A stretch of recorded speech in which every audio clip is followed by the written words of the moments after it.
Un placer como cada tarde acompañarles. La mejor de la semana, pues como siempre digo, la tarde del viernes por aquello de la proximidad del fin de semana. Ayer se presentaba en el Museo de la Guitarra, no sé si alguien de ustedes que está en casa estuvo presente, me dice el autor que, en fin, concurrida a la sala, el salón de actos del Museo de la Guitarra para presenciar la puesta en escena de este libro, la verdad que muy interesante. Nos acerca a una de las grandes figuras, uno de los grandes nombres propios de la historia del flamenco. Hablamos del jerezano Don Antonio Chacón.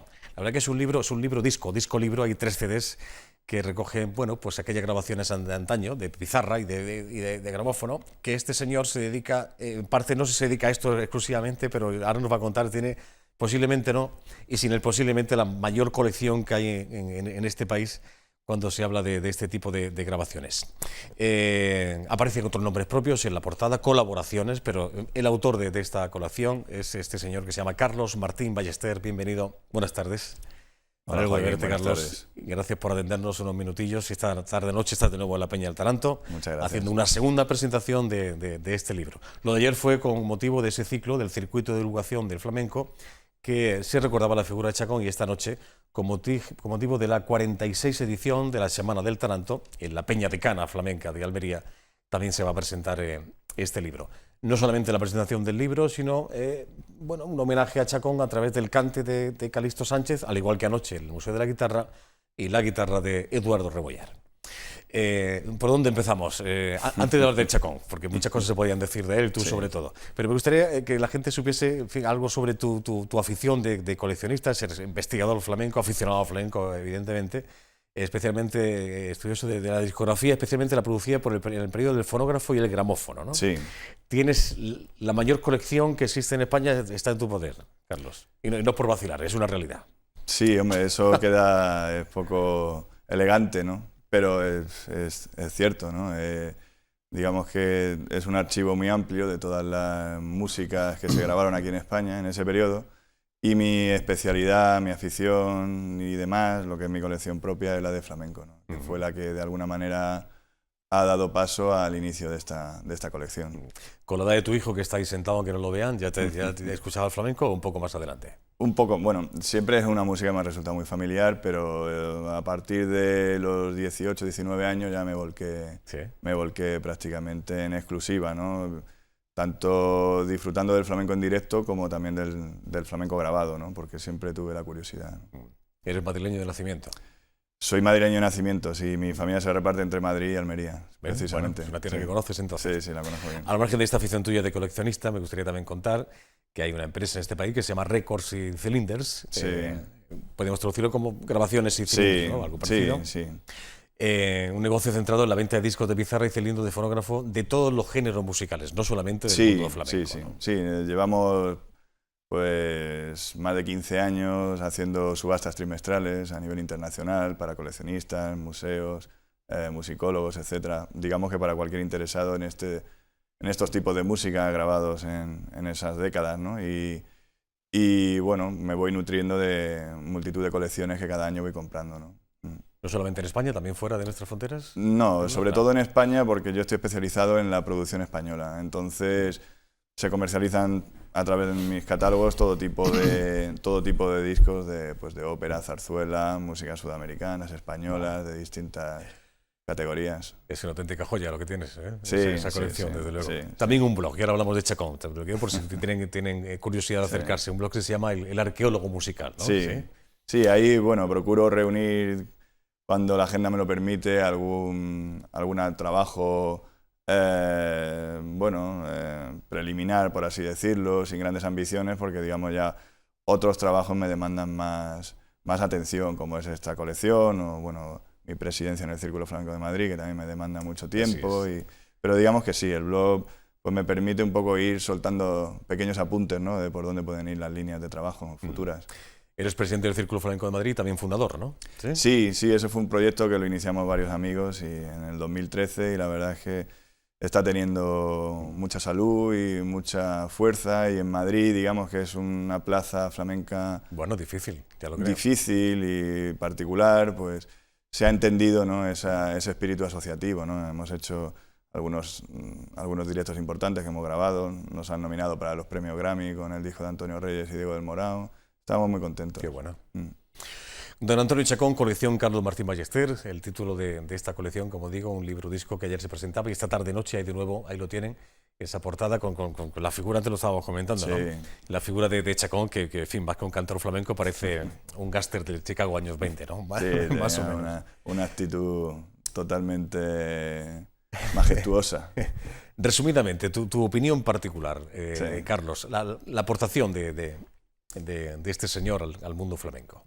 Bueno, pues este señor, como dices, y además bien dices, porque sobre todo era un señor del cante, vino a reunir en su persona lo máximo que puede aspirar un cantador, que por un lado es ser un digno heredero de toda su historia flamenca o de toda la historia flamenca que hubo detrás de él, como la de Silverio, la de Curro Dulce, la de La Serneta, los grandes creadores flamencos del 19.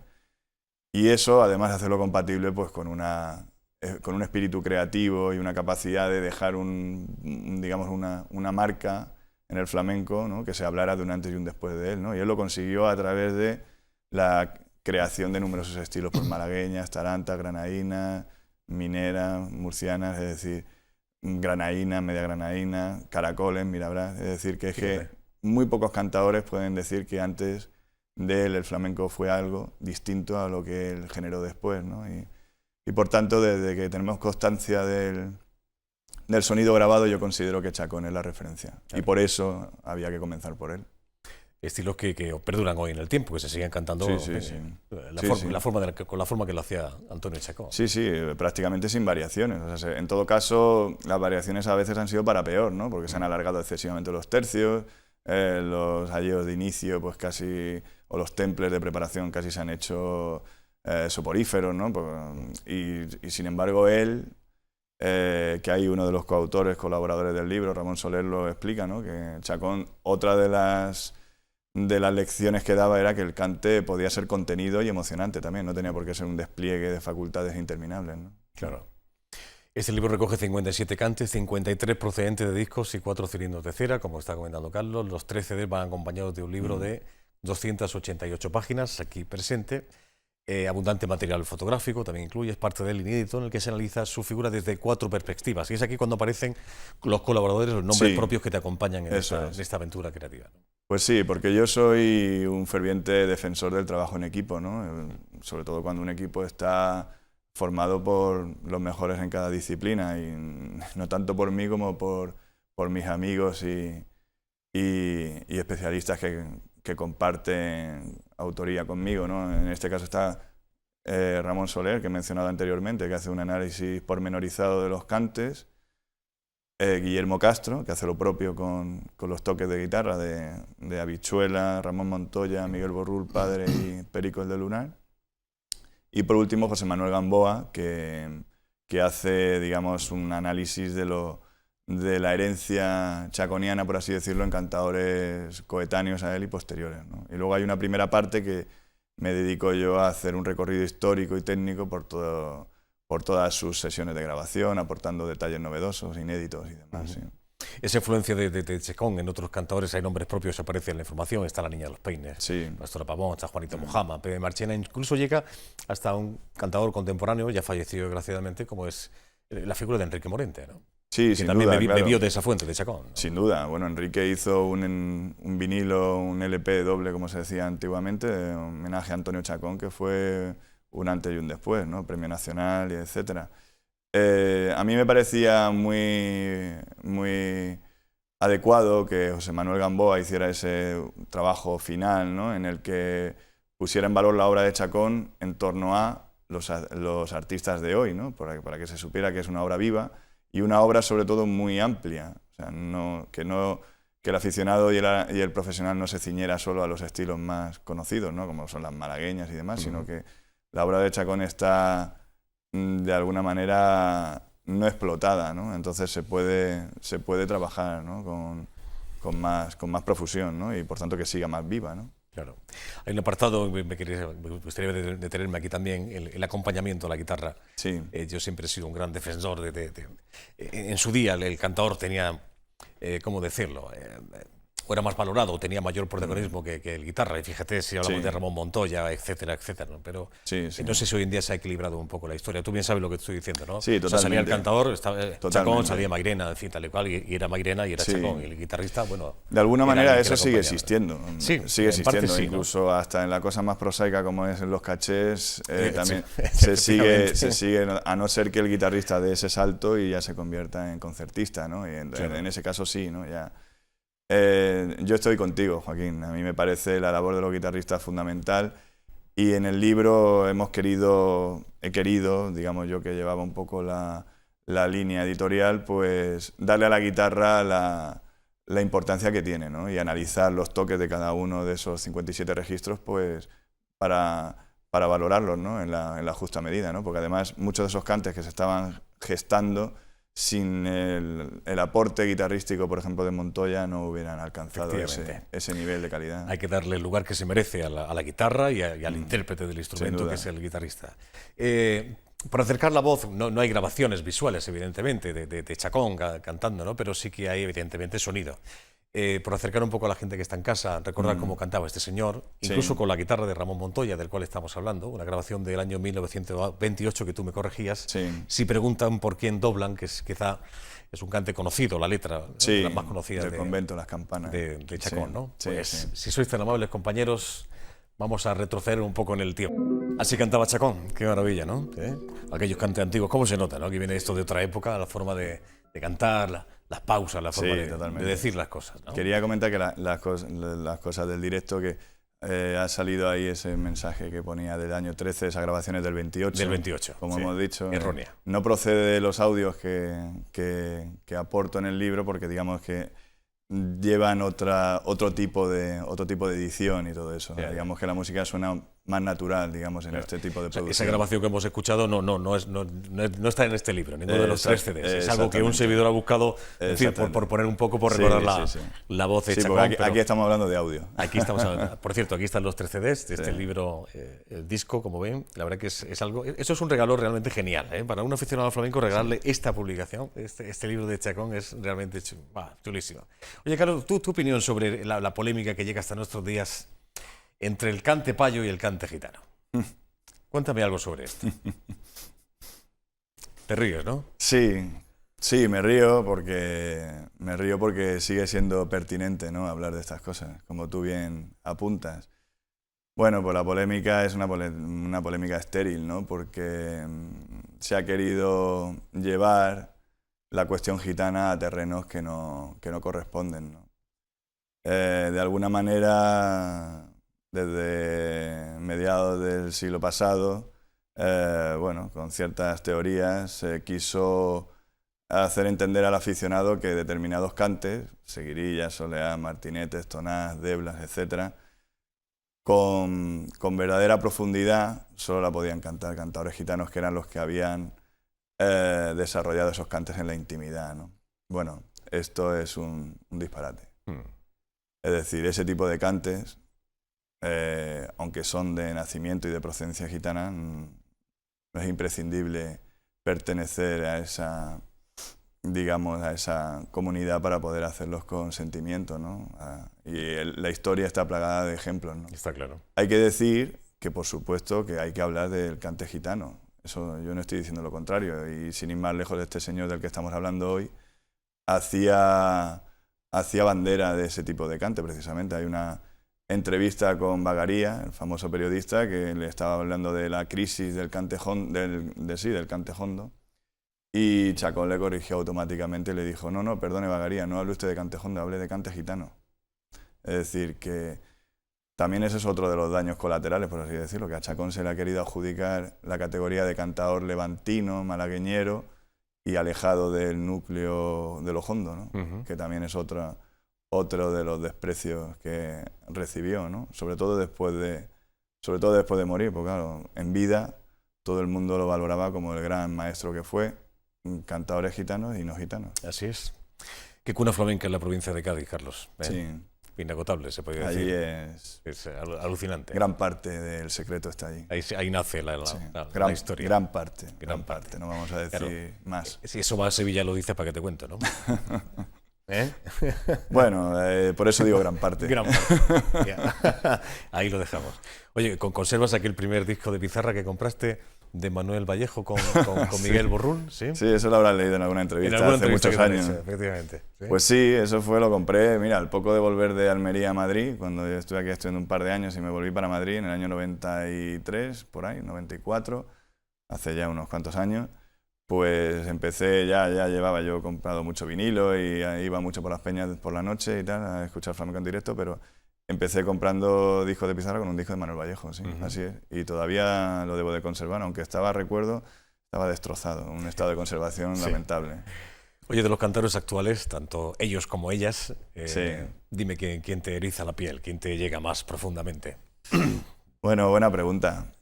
Cada vez van quedando menos, ¿no? Porque también las formas de vida y las costumbres van modificándose afortunadamente, pero también eso le afecta al flamenco, ¿no? Pero bueno, hay un gran ramillete de artistas, tanto veteranos como jóvenes. Veteranos, pues no sé, La Cañeta, Fernando La Morena, Manuel Moneo, Juan Villar, tantísimos artistas, ¿no? Y entre los jóvenes, pues Antonio Reyes, Jesús Méndez, muchísima gente, ¿no? Gente muy valiosa y que bueno, y que va a tirar del carro del flamenco por muchos años. Quizás no sean nombres tan conocidos ahora mismo, pero lo serán sí, sin duda, en un futuro próximo. Sin duda. Por comparar, ya me gustaría seguir hablando con Carlos toda la tarde, porque claro, a mí también me toca la fibra sensible. También soy, bueno, un pequeño aficionado a este gran arte que es el flamenco. Si este señor marcó una época, aunque las comparaciones son odiosas, pero por situar, si el Chacón marcó una época, la llegada de Camarón al mundo del flamenco, imagino que también fue un antes y un después a la forma de decir el flamenco, de contarlo, ¿no? Sí, por supuesto. Además, se pueden establecer paralelismos, porque como decía al principio, ¿no? Que Chacón dinamizó una serie de cantes que hasta ese momento estaban en su periodo así más embrionario, si queremos decir, pues Camarón también hizo lo propio con otros cantes más rítmicos, como la bulería, los tangos y demás, y también volcó toda su capacidad creativa en esos cantes, ¿no? Y que hizo también escuela, ¿no? Entonces también hay unas formas de cantar por bulerías y por cantiñas y por tangos que se deben a José, ¿no? Y por supuesto es un cantador que, bueno, pues el más importante para mí de las últimas décadas. Y en medio de estas dos épocas un señor llamado Mairena, que también de alguna forma, y sobre todo sus seguidores, le quisieron atribuir esto, que fue Chacón, ¿no? El gran genio del flamenco. Sí, o sea, Mairena ha sido un artista fundamental, imprescindible en la historia del cante flamenco y además poliédrico, porque tiene una serie de consecuencias a distintos niveles, unas negativas, como la que hemos hablado hace un rato, ¿no? De en torno a, digamos, su historia paralela del flamenco que quiso defender, pero su legado artístico fue inconmensurable, inconmensurable. Un antes y un después. Hay que valorar a Antonio Mairena a unos niveles estratosféricos como el gran artista que fue, por supuesto. En la peña donde esta noche presentas de nuevo este libro, tú bien lo sabes, alguien te lo habrá contado, que seguramente tú lo sabías, allí dio su último recital en vida, antes de fallecer, Antonio Mairena, en la peña del Taranto, en la calle Tenor y Ribarne. A partir de las 9:30, es una peña privada, como ustedes bien saben, bueno, socios e invitación podrán estar presentes, conocer a este señor personalmente y acercarse a esta obra que es más que recomendable, la figura de don Antonio Chacón, colección Carlos Martín Ballester. Un placer conocerte, Carlos, encantado. Lo mismo digo, Joaquín, muchas gracias por todo. Que vaya bien, feliz estancia en Almería. Bueno, empezamos a salir, a dar una vueltecita por Almería. Esta mañana la compañera Samantha Sáez, hoy no me equivoco, Samantha, está en una exposición, la verdad que muy interesante, porque, en fin, es una familia de artistas. De hecho, el título de la misma se llama Arte en Familia, 3 generaciones. Vamos a la Biblioteca Villa Espesa. Bienvenida, buenas tardes. Cuéntanos, adelante. Muy buenas tardes, Joaquín. Aquí me encuentro en la Biblioteca Villa Espesa, donde hoy se ha inaugurado la exposición llamada Arte en Familia, 3 generaciones. Uno de los autores es Antonio Egea. Buenas tardes, Antonio. Hola, buenas tardes. Bueno, Antonio, cuéntanos un poco, pues, ¿qué podemos ver en esta exposición que hoy se expone aquí en la Biblioteca Villa Espesa? Pues en esta exposición que titulamos Arte en Familia, somos 3 miembros de una misma familia, el abuelo, el padre, que sería yo, y mi hijo. En la cual cada uno de los miembros de esta familia presenta su trabajo. En el caso de mi padre, presenta piezas artesanales en esparto, en alambre, en cuero. Mi hijo Javier presenta pues el género al que él se dedica con más asiduidad, que es el retrato. Tiene retratos de tipo familiar, el abuelo, la abuela, Y yo presento pues parte de mi trabajo también, mi búsqueda, mi continuo cambiar y mis trabajos de búsqueda. En resumen, eso es lo que presentamos en esta muestra que hoy se inaugura y que estará, Dios mediante, hasta el 30 de mayo. ¿De dónde nace esta iniciativa, ¿no?, de empezar a hacer autorretratos o este tipo de exposiciones? Bueno, esto es una iniciativa que surge en la familia, que siempre estamos dedicados a la cuestión artística. Y como es nuestra gran afición, pues siempre estamos alimentando el espíritu artístico y organizamos exposiciones, las presentamos en distintos sitios y de momento eso es lo que hacemos, cultivar nuestra afición.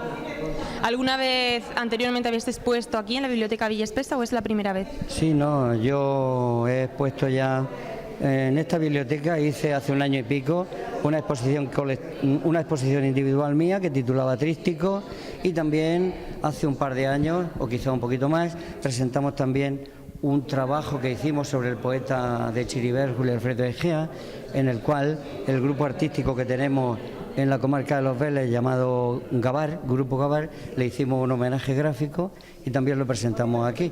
O sea que este espacio ya lo conozco en plan colectivo y en plan individual desde hace algún tiempo. Bueno, como estamos viendo en cámara, hay mucha diferencia en el autorretrato, una exposición, ¿no?, un poco más abstracta, por así decirlo. Sí. ¿Qué es lo que se quiere transmitir al público que venga a ver esta exposición? Simplemente lo que queremos transmitir es cada uno de nosotros, de los tres participantes, de los tres miembros de la familia, es presentar al público el tipo de trabajo que hacemos. No pretendemos otra cosa.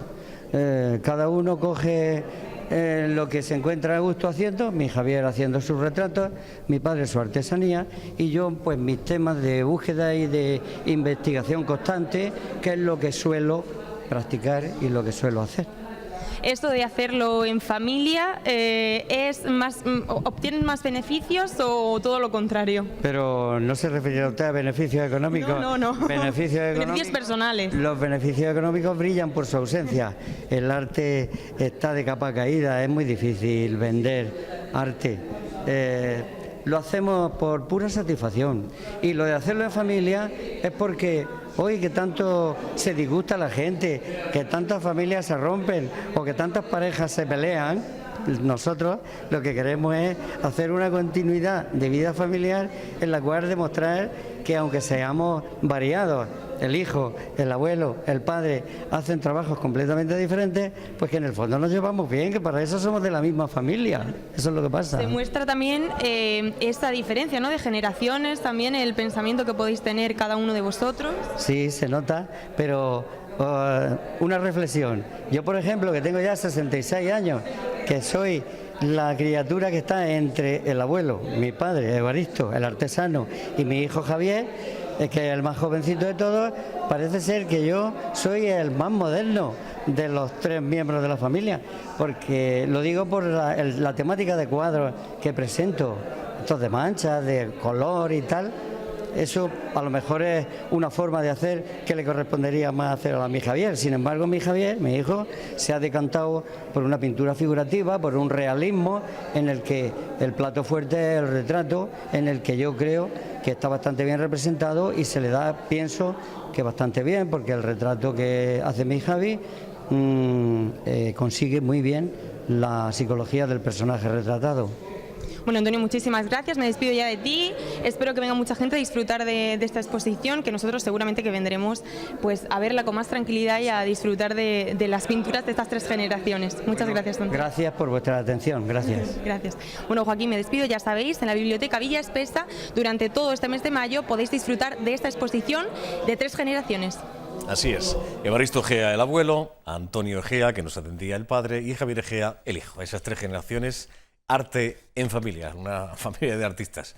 La verdad que una obra, la verdad que muy atractiva y muy interesante. México Lindo Sinfónico, este espectáculo que van a ver es con el que se va a celebrar mañana sábado a partir de las 9 en el Auditorio Maestro Padilla, pues el 25 aniversario de este auditorio que lleva el nombre de este gran compositor, un compositor universal, el Maestro Padilla. Entre los artistas, pues esa señorita que están viendo, Nuria Fergó, y Felipe Garpey y sus mariachis. Les dejo con un...